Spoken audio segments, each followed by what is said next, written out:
welcome to the deep dive. Today, we're strapping in, you could say. Yeah, getting into something big. Exoskeletons. Exactly. Right. A technology that, well, it used to feel like pure science fiction. Totally, like something out of a movie, Iron Man stuff. But it's here now. And it's fundamentally changing things. Our relationship with work, with injury. With our own physical limits, it's huge. And it's complicated. So I want you to picture this, because it's not just hypothetical, it's already happening in some places. It is. Think about a factory worker, maybe handling these massive loads, but like smoothly, no dangerous back strain. Right. Or a veteran. Maybe someone who thought walking was impossible. Yeah, a veteran who thought they might never walk again. Standing up, moving with dignity. It's incredibly powerful when you see it like that. Or even, a soldier out in the field. Carrying triple the load over tough terrain. Yeah, less fatigue, more endurance. I mean, that's the promise, isn't it? The really dramatic, tangible promise of exoskeletons. Yeah, it is. But it's a promise that comes with a lot of questions. Because this tech operates right on a fuzzy line. Fuzzy line? How so? Well, when does a tool stop being just a tool? Like a forklift or a safety harness. Okay. And start becoming something more? An intimate, almost biological enhancement. That's a deep question. It is. And that's our mission for you today. We're going to analyze the source material, really chart this whole journey. Cut through the hype, I hope. Definitely cut through the hype. And look critically at the surprising history. Okay. The current reality, which is kind of split between medicine and industry. Right. The psychological side of actually wearing one of these things. Yeah, what does that feel like? Exactly. And then the really deep ethical questions. About labor, about who gets access, about data. Surveillance, even? Yeah, surveillance is a big one. Yeah. And inequality. Lots to unpack. Okay, let's get into it, because the question that drives so much attention, in pop culture, in the investment world, is pretty simple. Are we all going to be superhuman by 2030? Is that Iron Man suit finally arriving? Right, that's the big headline question. So Hollywood gives us that vision. Agile, full-body power armor. But if we actually dive into the engineering, the deployment realities, what does the evidence really suggest?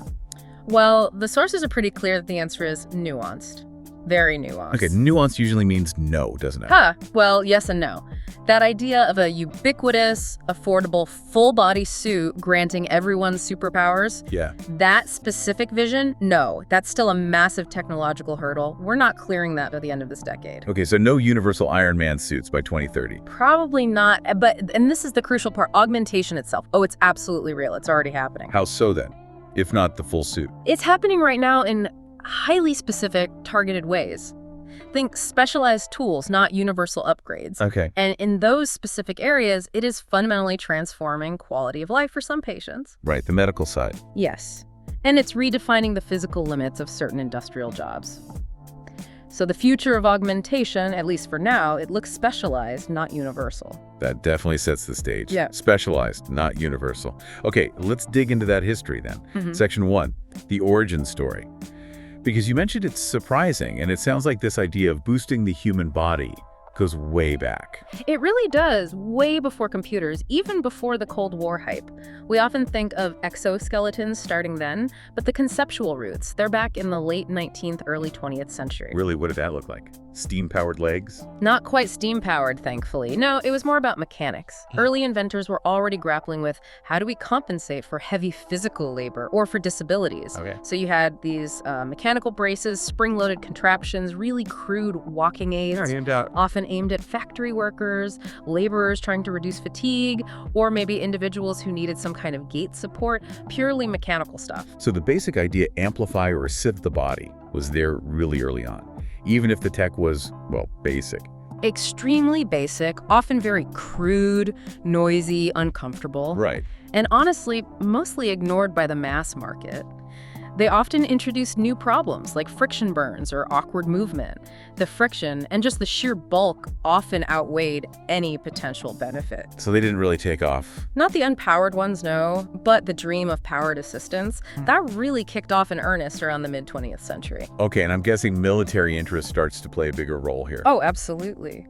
Which brings us to probably the most famous early attempt, the one everyone points to. Has to be the General Electric Hardeman project. That's the one, Hardeman. running from about 1965 to 1971. This was the quintessential powered pioneer. Huge ambition. What was the goal? Just pure strength? Pure strength amplification, basically. The idea was a single wearer could slip into this thing and lift 1,500 pounds effortlessly. 1,500 pounds? Wow. What for? Well, conceived for heavy industrial maintenance, maybe loading cargo, and of course... military logistics, lifting bombs, shells. Exactly. The potential was obvious, especially during the Cold War. But the reality, the images of it look terrifying. This massive, hulking metal frame. Did it even work? Barely. It was a beast, as you say. And the core engineering nightmare was control. Just sheer complexity. How so? The Hardiman needed, get this, 28 powered joints to work together simultaneously. Hydraulics, mostly. 28. And getting those powerful hydraulic actuators to sync up perfectly with the tiny, subtle movements of the human pilot inside. Sounds impossible. It was nearly impossible with the technology of the time. The sources say the suit constantly fought the operator. It was a synchronization nightmare. So could it actually lift the 1,500 pound? Technically, yes. In some tests, it managed the lift. No. But it was often so unstable, so uncontrollable, that they literally had to strap the operators into the test rig just to prevent them from being seriously injured by the suit itself. Wow. Okay, so not exactly ready for prime time. Not even close. The project was eventually abandoned, but it was hugely influential. It kind of solidified the blueprint for future powered suit research, and maybe more importantly, it starkly demonstrated the limits of just throwing brute force hydraulics and early control systems at the problem. And you mentioned the Cold War context earlier. That backdrop of massive defense budgets must have been crucial for even attempting something like Hardiman. Absolutely critical. That era poured money into futuristic augmentation concepts, often way ahead of the actual engineering feasibility. Ambition definitely outpaced reality for a while there. But you also hinted the history isn't just about these big U.S. military projects. Right, and this is where it gets interesting and often, frankly, a bit Western-centric in the telling. The sources remind us that while GE was wrestling with Hardiman, some of the earliest, maybe more practical, smaller-scale experiments in gait assistance were happening relatively quietly elsewhere. Right. Places like Eastern Europe, Serbia, actually, during the 60s and 70s. Gait assistance, so helping people walk, not lifting tanks. Exactly. Often focused specifically on clinical rehabilitation, helping people recover movement. It's a different lineage, one that was often omitted from the dominant Western narratives focused on military power, at least until much later. That's a really fascinating point. Different goals from the start. So, okay, Hardiman, the hydraulic behemoth, it fails. Does that failure kill the dream, or does it just redirect it? It definitely redirects it, especially after the turn of the millennium, post-2000. There's a big shift away from the Hollywood full-body iron suit concept. Towards what? Towards practicality. Towards specialization. Academic labs, military research groups like the famous one at Berkeley that developed HULC, they recognized the path forward wasn't one suit for everything. HULC, Human Universal Load Carrier. That's it. They started focusing on task-specific designs, targeted augmentation. So like just lower body systems for walking or carrying loads. Exactly. Or specific upper body supports just for industrial tasks. Modular focus systems. And HULC was meant to be the one that finally worked for the military, right? The functional version of Hardiman's dream, but maybe more practical. That was the hope. And HULC represented a huge leap forward technologically. So what was the lesson learned there? Because we don't see soldiers running around in HULC suits today. No, we don't. And the HULC lesson is really pivotal. Technically, in controlled demos, it worked. It could let a soldier carry, say, 200 pounds, and the suit bore the weight, not the soldier's legs directly. Sounds great on paper. On paper, yes. But in real-world operational testing, it consistently ran into the human factor, the messy reality. What kind of factors? Well, for one, wearing the suit often actually increased the soldier's overall metabolic cost. They burned more energy. Wait, increased? How? Isn't it supposed to save energy? You'd think so. But the suit's gait, its rhythm, wasn't perfectly natural. It subtly fought the soldier's own walking pattern, so they ended up working harder just to coordinate with the machine. Huh. Okay, that's counterintuitive. Very. Plus, the suits generated a lot of heat. Imagine wearing that in Afghanistan. And the batteries. Still battery problem. Still the battery problem. Not enough juice for multi-day missions away from a power source. So HULC really proved a crucial point. Just applying more force or just lifting the burden mechanically doesn't automatically mean better, more agile human performance, especially under battlefield stress. So the early failures, Hardiman, HULC, They teach the lesson, specialize, focus, target the need. Exactly. Which brings us right up to today. Section 2, modern relevance. Because the drivers for adoption now are totally different. We're moving away from just defense prototypes and cool engineering challenges. And into the world of actual products, regulations, clinical use. Precisely. The modern landscape, where exoskeletons are actually gaining traction, getting regulatory approval, finding commercial success, it's dominated by two primary, quite distinct markets. Okay, what are they? First, and arguably the most life-changing application right now, is healthcare and rehabilitation. Right. This is where we see those devices like Rewalk, ExoGT, Indigos, the ones helping people walk again. Yes. Those are typically lower body powered systems. They're specifically designed for people with spinal cord injuries, stroke survivors, other debilitating neurological conditions. And why is their relevance so massive now? Because they've successfully navigated the really stringent regulatory hurdles. They've obtained clearances from major bodies like the FDA in the US. The Food and Drug Administration, that's key. It's absolutely key. That clearance transforms them from an experimental device into a viable, proven, and increasingly reimbursable option for physical therapy, for long-term veteran care, sometimes even for home use. Reimbursement, that changes everything. It's the engine driving adoption in the medical sector. This is where the technology isn't just cool, it's providing genuine restoration of mobility, of agency. Okay, so healthcare is driver number one. What's the second big area? The second major area is industrial and workplace ergonomics. Okay, back to the factory floor, but maybe less ambitious than Hardeman. Much less ambitious and much more practical. This sector usually focuses on passive or maybe lightly powered support systems, often vests or shoulder supports. Like the exovest we hear about sometimes, the one that helps with overhead work. Exactly like that. It's essentially a passive counterbalance system using springs or similar mechanics, not adding massive power, just reducing strain. And who's using these? We see major manufacturers, automotive giants like Ford, logistics companies, construction firms. They're trialing these devices pretty seriously all around the world. And the goal isn't superhuman strength. No, the goal is highly utilitarian, very focused. It's about reducing musculoskeletal injuries, particularly in the shoulders and back. So preventing workers' comp claims, reducing lost workdays? Precisely. Lowering absenteeism caused by those repetitive, high-stress tasks. Think overhead drilling on an assembly line, constantly lifting moderately heavy parts. They're not trying to make a worker lift a car engine solo. They're trying to make an 8-hour shift of lifting, say, a 20-pound battery over and over again, sustainable and less damaging. Exactly. It's about endurance and injury prevention for specific, known, high-risk tasks. Okay, so healthcare and industrial ergonomics, those are the two big zones right now. Looking ahead, what's the market trajectory? Are we talking explosive growth? Well, analysts are projecting really rapid market growth through the 2020s. You see forecasts talking about multi-billion-dollar markets globally by 2030. Multi-billion? That sounds pretty explosive. It does sound like massive, sweeping adoption is imminent. But again, we have to inject that critical nuance from the sources. Which is? Penetration is strongest by far in those high-value niche sectors we just discussed. Medical rehab, where the clinical need is clear, defense for specialized roles, and certain highly regulated manufacturing lines where the ROI on injury prevention is easy to calculate. So not showing up at Best Buy anytime soon. Definitely not. We should absolutely not expect universal consumer availability or widespread use in everyday life by 2030.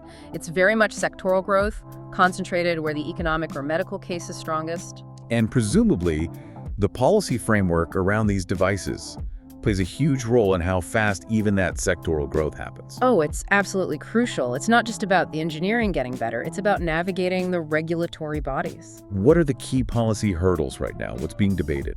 They're critical, especially for the medical devices. Yep. In the US and also in Europe, the big debates hinge on device classification. Like, is it a medical device or something else? Exactly. And crucially, healthcare reimbursement.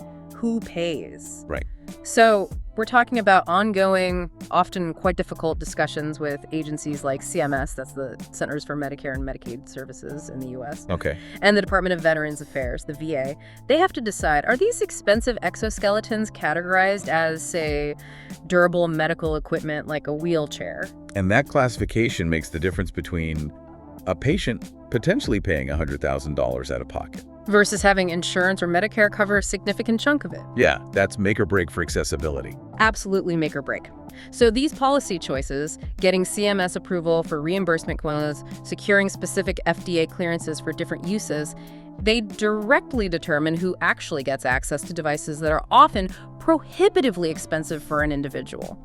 If insurance doesn't cover the therapy or the device itself, the technology might be revolutionary, but it remains out of reach for most. So functionally, those regulatory milestones are the real bottlenecks, or maybe the real accelerators for medical adoption speed. They are the true engine right now, far more than just pure technical specs. Okay, this is fascinating. Let's pivot now, because I really want to get into Section 3.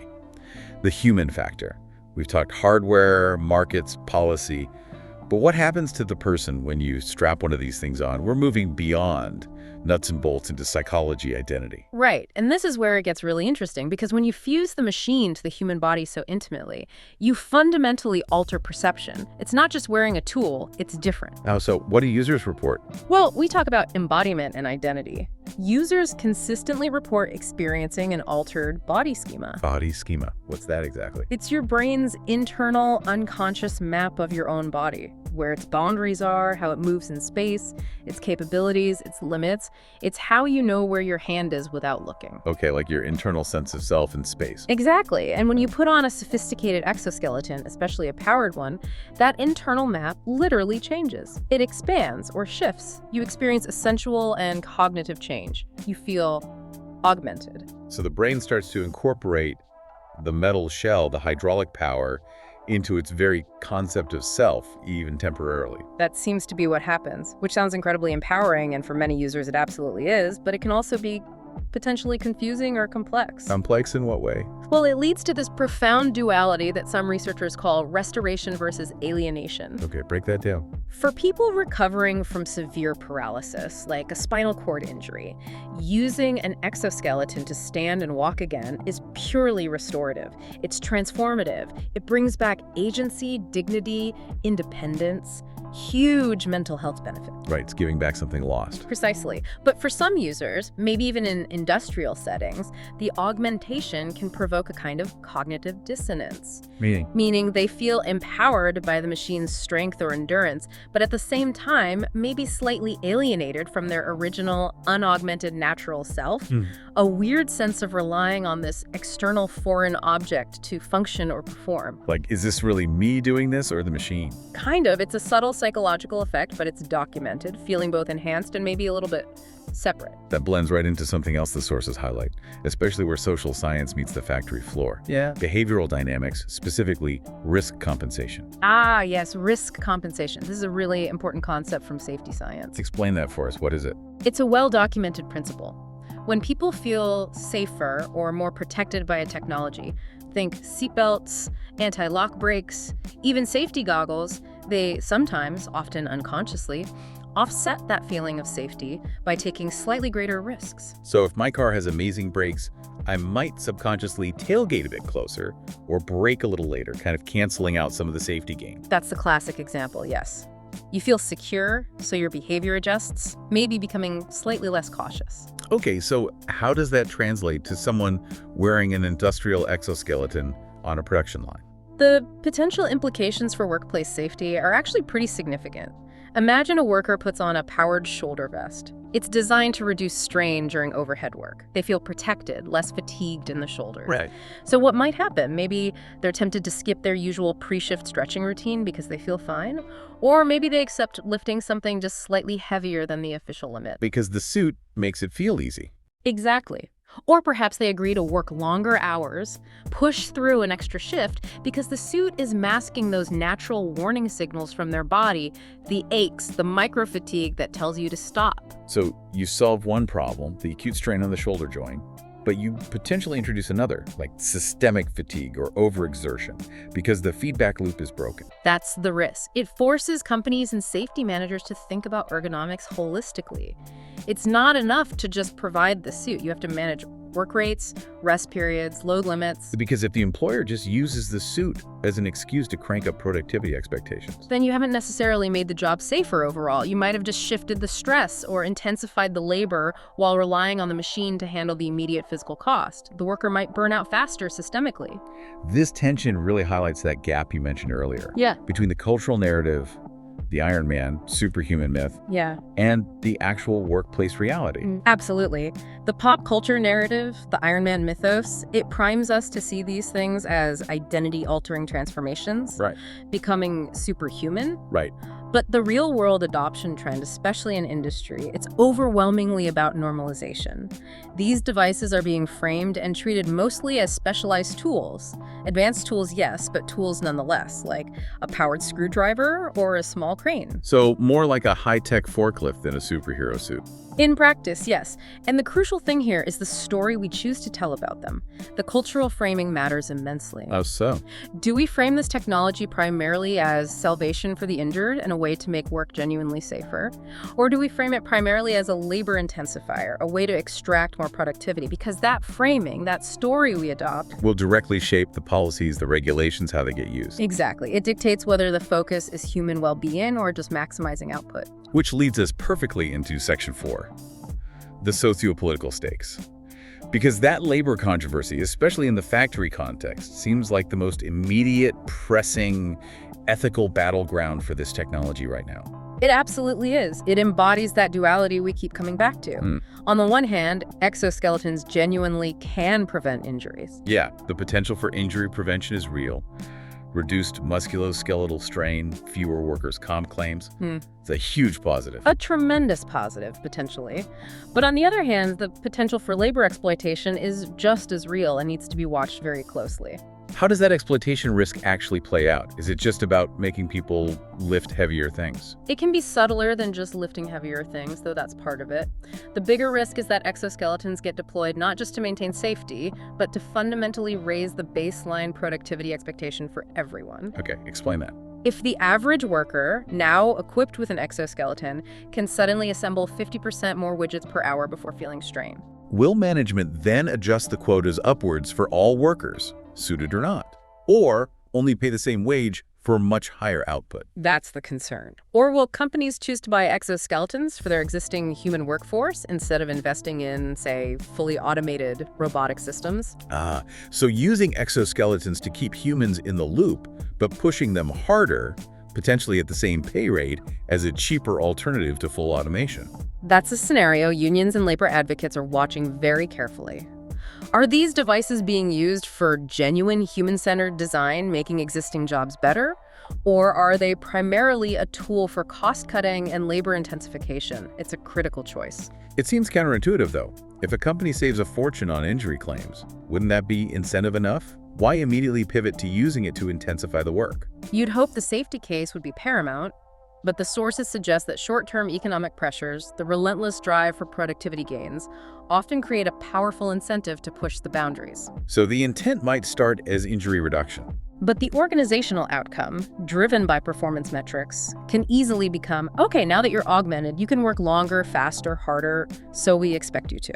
Turning a safety device into a mandatory piece of gear you need just to keep up with the new, higher standard. Especially for workers in already precarious jobs, yes. It shifts the dynamic. What about the social side of wearing one? Status and stigma.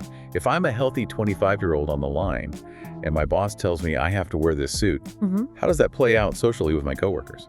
It's complex and depends heavily on how universally they're deployed. We saw earlier how for people with disabilities, exoskeletons often reduce stigma by restoring mobility and enabling participation. Right, aligning them with the norm of walking, etc. Yes, but on the factory floor, if only some workers wear them, it could create new social markers, new stigmas. Like what? Wearing the device might perhaps unfairly mark that worker out as being older or already injured, or maybe perceived as less capable intrinsically than their unsuited colleagues. Even if the suit makes them more capable objectively. Perceptions aren't always objective. It could potentially influence internal HR decisions, maybe promotion opportunities, job security, creating a new kind of technologically driven workplace distinction or even discrimination. Normalization is key. And then there's the elephant in the room, data. power and surveillance concerns. These things aren't just mechanical aids, they're sensor platforms strapped to the body. This is arguably one of the biggest, most significant long-term concerns raised in the source material. The privacy implications are huge. Because when someone wears one for an 8-hour shift, It's generating a massive continuous stream of personal, operational, and biometric data. We're talking detailed usage patterns, how many lifts, how fast, the forces involved. okay, operational data, but biometrics. Yes. Things like micro-fatigue indicators inferred from movement smoothness, potentially heart rate variability, joint strain data captured by sensors, even compliance with mandated break times based on suit activity. It's incredibly granular data about the worker's physical state and behavior. And the obvious fear is, how will employers use that data? The fear, expressed quite strongly in some sources, is that this data will inevitably be used for performance monitoring, ranking, and potentially punitive measures, Such as calculating a new optimal efficiency baseline based on augmented performance, and then disciplining or terminating workers who consistently fall below it, Right. or using subtle health metrics gathered by the suit to track an employee's perceived long-term injury risk status. Potentially affecting their insurance or job security, all under the banner of safety management. That's the worry. It offers a level of potentially intrusive surveillance and control over physical labor that is pretty much unprecedented. We also touched on this earlier, the global picture. Access isn't uniform. This brings us to global inequality of access. Absolutely. This isn't a technology rolling out evenly worldwide. Access is highly stratified, reflecting existing global inequalities. How so? Primarily by wealth and national healthcare policies. Factors like the high cost of the devices, insurance coverage availability, and just the logistics of supply chains mean that right now. It's mostly insured patients in wealthy countries or veterans covered by systems like the VA who get access first. Generally, yes. That's where the initial adoption is concentrated, especially for the advanced medical devices. Contrast that with workers in low-wage, precarious jobs or patients in low-income countries. They are largely left behind, at least for now. Reinforcing existing divides in both medical care and occupational health. It risks doing exactly that, yeah. Though you mentioned the focus can differ regionally too, which I found interesting. East Asia versus the West. Right, the source material points out some distinct regional drivers and priorities. In East Asia, particularly thinking about Japan, South Korea, maybe China, there's a strong focus often driven by demographics, specifically rapidly aging populations. Okay, so what does that lead to? Their research and deployment often heavily prioritize things like caregiving robots and exoskeletons, designed specifically to help aging workers remain productive and active in the workforce longer. Support rather than just strength. Interesting. And how does that compare to Western markets? Western markets, particularly the US, tend to have a stronger historical focus on medical rehabilitation, spinal cord injury, stroke recovery, and of course that massive ongoing investment from defense budgets aiming for combat applications or enhanced soldier capabilities. So different societal pressures lead to different flavors of exoskeleton development. Exactly. These regional priorities shape which types of designs get funded and accelerated. Okay, let's shift gears again. Section 5. We really need to tackle that central marketing promise, the hype, head on. Unpacking the hype, myths, barriers, and maybe the less glamorous problems. Right. Time for a reality check. Let's directly confront that narrative of exoskeletons mean Iron Man by 2030. Is it pure myth? In that specific Hollywood form. Largely, yes. The reality is building a full-body suit that's truly agile, genuinely affordable, operates autonomously for long periods, and feels natural, that remains an immense technical challenge. So despite progress, we're not there. We're making huge progress in specific areas, absolutely. Gait restoration is getting remarkably good. Shoulder supports for specific industrial tasks show real promise. But the idea of a single universal suit that can run, jump, fight, fly. That's still science fiction for the foreseeable future. Pretty much. The improvements are focused, they're specialized, they're domain-specific, not universal supersuits. And you mentioned the military earlier. They pour the most money into this R&D, yet their prototypes often seem to stumble on practical hurdles. Why is that? It's a classic issue. Military R&D is a massive funding engine, pushing the technological boundaries. Their prototypes often do demonstrate incredible capability in terms of pure strength or load carriage in lab settings. But they frequently fail dramatically when it comes to real-world practical factors needed by soldiers in the field. Beyond the control issues we already discussed, what are the main culprits? Two big ones consistently pop up. heat and power. Yeah, a human being working hard inside an enclosed or semi-enclosed exoskeleton generates a lot of metabolic heat. Add the heat generated by the suit's own motors and electronics. And you have a serious overheating problem, especially in warm climates. Exactly. And cooling systems add weight, complexity, and drain power. Which brings us to the second killer app, power, or the lack thereof. The battery problem again. Still the Achilles heel for truly autonomous, long-duration suits. These systems, especially powerful ones, draw immense, continuous power. So a typical military mission objective, like needing to operate for 72 hours without resupply, is basically impossible with current battery technology. The energy density, how much power you can store per pound of battery, just isn't there yet. You'd need a battery pack so large and heavy it defeats the purpose of the suit. It's that classic power-to-weight ratio trade-off. You need more power, which means bigger batteries, which adds weight, which requires more power to move. Yeah. A vicious cycle. Precisely. The battery challenge is arguably the single biggest technical barrier holding back widespread, truly mobile, autonomous adoption. Okay, batteries. What else? You mentioned control earlier, too. Yes. The second major barrier is still control and intent recognition. How does the suit know what you want to do instantly and intuitively? Right, making it feel like an extension of your body, not something you're wrestling with. Exactly. We've seen huge advances in sensors, in AI, in predictive algorithms, but achieving that truly seamless subconscious connection where the suit anticipates and mirrors your intent perfectly without lag or error. That's still really, really hard. It is. And when the control isn't perfect, it leads to higher training times for users, increased cognitive load, you're constantly thinking about controlling the suit, and it just doesn't feel natural. It can be fatiguing in a different way. So if the suit demands your constant mental focus just to operate it smoothly, it's not really augmenting you, it's adding another task. Yes. In some ways, yes, it's a burden, not a seamless enhancement. But there's another barrier, one the critiques highlighted as really crucial. And it's something that often gets glossed over in the flashy marketing demos. Okay, what's that? Maintenance and life cycle. The boring stuff that determines real-world usability. What happens after you buy it? Exactly. This is the critical, often hidden truth. The long-term usability of these complex devices, especially the expensive medical ones, depends almost entirely on things like, are spare parts available? Are they proprietary? Is there a reliable vendor support? How often do batteries need replacing, and at what cost? Not just can it lift X pounds, but can I keep it running for 5 years without bankrupting myself or waiting 6 months for a part? Precisely. The initial capability is only half the story. Can you give us that cautionary tale from the sources? Make this concrete. Yeah, there's a scenario described. Imagine a user, someone paralyzed, who relies on their medically cleared exoskeleton like a rewalk or similar for daily mobility. Their independence, their quality of life depends on it. Then a small, maybe inexpensive, but proprietary sensor cable fails. It's a tiny component. But the nearest certified repair technician is hundreds of miles away.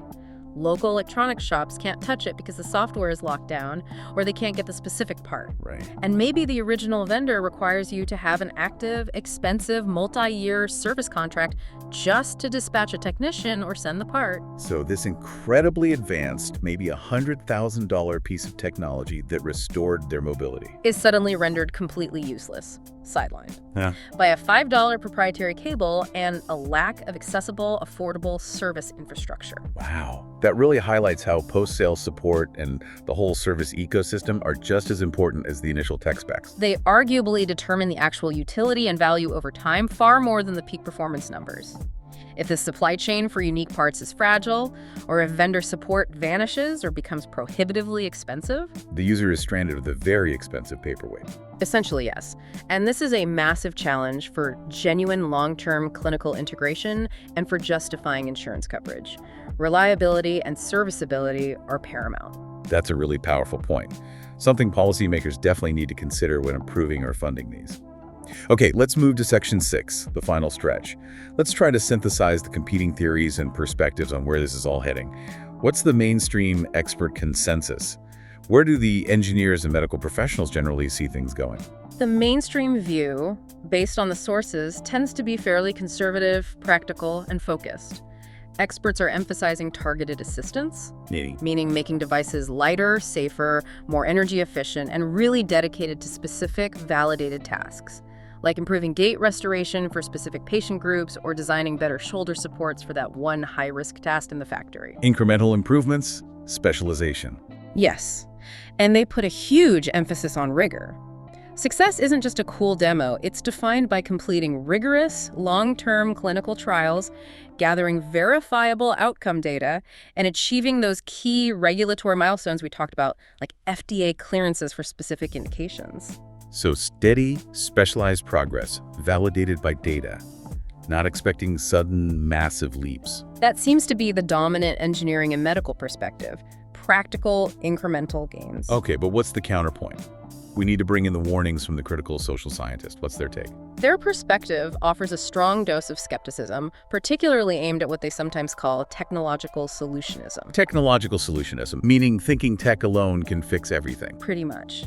This view cautions against the seductive belief that a fancy wearable device, an exoskeleton, can somehow magically solve deep systemic problems. Problems rooted in things like economic inequality, hazardous work organization, lack of access to basic healthcare, or inadequate social support systems. They're essentially saying, don't just give a worker an exoskeleton to help them endure a dangerously designed job. Actually redesign the job to make it inherently safe in the first place, or provide better healthcare access instead of just focusing on the high-tech rehab device. So fix the underlying system. Don't just put a high-tech bandage on the symptom. That's the core challenge they pose.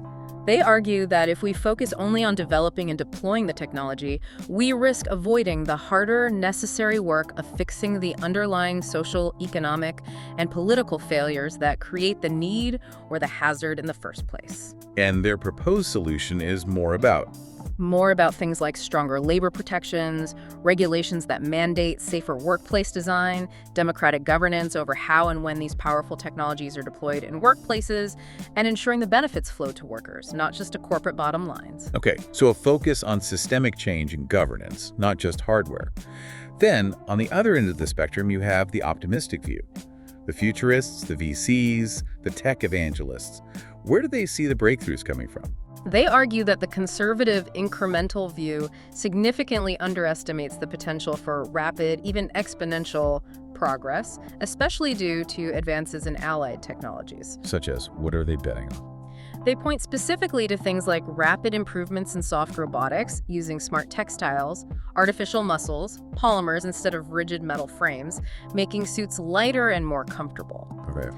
They also point to continued advancements in AI and machine learning for much better, more intuitive control algorithms systems that learn and adapt to the wearer's intent almost instantaneously. Making them feel more natural. Yes. And critically, they're often banking on the imminent arrival of a breakthrough in battery energy density. Lighter, more powerful batteries change the game completely. Right, solving that core power problem. So the optimists believe these converging technologies, soft materials, smarter AI, better batteries, will likely yield much more accessible, lightweight, and capable exosuits much sooner than the conservative engineers predict. They see disruption potential. Okay, so we have the cautious incrementalists focused on validation, the critical voices focused on governance and systemic issues, and the optimists focused on technological acceleration. Let's try to wrap this section up by summarizing the core benefits and risks as highlighted across the sources. Okay.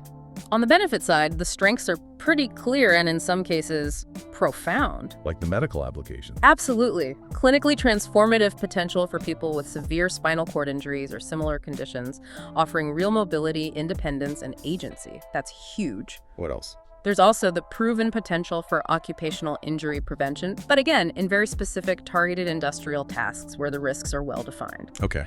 And maybe less obviously, the research itself drives major innovation in lots of adjacent fields, better sensors, smarter algorithms, advanced materials, battery management systems. It pushes related tech forward. Okay, those are strong positives. Now, the risks that policymakers and society really need to grapple with now. The primary risks recurring throughout the analysis seem to fall into three main categories. First, inequality of access. Exacerbating existing divides, both medically and economically. Yes. Second, labor exploitation. The very real danger that the technology is used not just for safety, but to intensify work, raise productivity demands unfairly, and potentially increase worker stress or fatigue, even while reducing certain strains. Right, the productivity trap. And third, surveillance.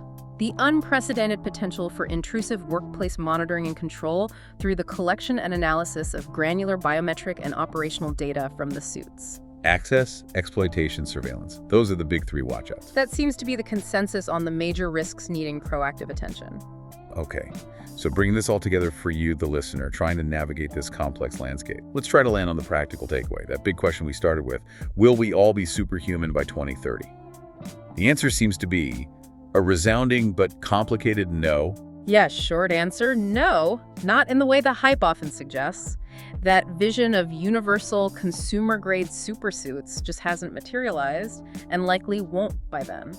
And this is the critical qualifier. Parts of society will be meaningfully augmented, perhaps in profound way. Absolutely. We should expect to see wider, though likely still contested, adoption in those key niches we've identified. So more growth in clinical medical rehab, where patient need and regulatory approval drive things forward. Yes, continued adoption in specific logistics, manufacturing, and maybe construction roles where the ergonomic benefit and ROI are clear. And ongoing, intensive military R&D and prototyping, even if widespread deployment remains elusive. Exactly. So the growth will be real, but it will be fundamentally uneven. It'll be stratified by wealth, by national policy choices, and critically, by organizational intent. Why is the technology being deployed? And ultimately, this technology matters. It's worth this deep dive because it forces us to confront some really fundamental questions that go way beyond just the engineering. That's right. Exoskeletons sit right at that fascinating, sometimes uncomfortable intersection of the human body, the machine, and public policy. They force us to ask, what do we consider a normal or healthy body? How do we define or categorize disability, especially when technology can blur those lines? And maybe most urgently, who gets to control, access, and interpret the incredibly intimate biometric data we generate when we merge our bodies with these powerful devices? Because whether these technologies become genuine instruments of liberation, helping people walk again, enabling restoration, making work truly safer, or whether they end up being deployed primarily as tools of intensified labor, increased surveillance, and further inequality. that outcome depends far less on the motors and the batteries. And far more on the legal frameworks we build, the ethical guidelines we insist upon, the design choices we prioritize, and the honest public debates we commit to having starting right now. So we want to leave you with just a few final thoughts, some questions to maybe mull over or explore on your own as you think about this future unfolding. First, thinking about those immediate risks in factories and warehouses. Who should have the final say on how exoskeletons get deployed on the job? Should it be solely a management decision? Should safety committees have veto power? Or should it require explicit agreement from workers or their unions? Second, reflecting on that cautionary tale about maintenance and proprietary parts. How do we, as a society, ensure long-term, affordable repair, reliable service, and genuine accessibility for people whose daily lives, whose physical independence, might come to depend entirely on these incredibly complex and expensive devices, especially when vendor support can be locked down, limited, or disappear? And finally, perhaps the broadest question. When we're presented with a powerful new technology like this, one that grants such profound new capabilities, should our default reaction be simply to celebrate the innovation, the new power itself? Or should we perhaps pause and first ask that harder question? Is this new capability truly serving the needs of the many, promoting broad well-being? Or is it primarily concentrating further advantage and power in the hands of the already wealthy or powerful few? Who benefits and who might be left behind? Lots to think about. Indeed. Thank you for taking this deep dive with us.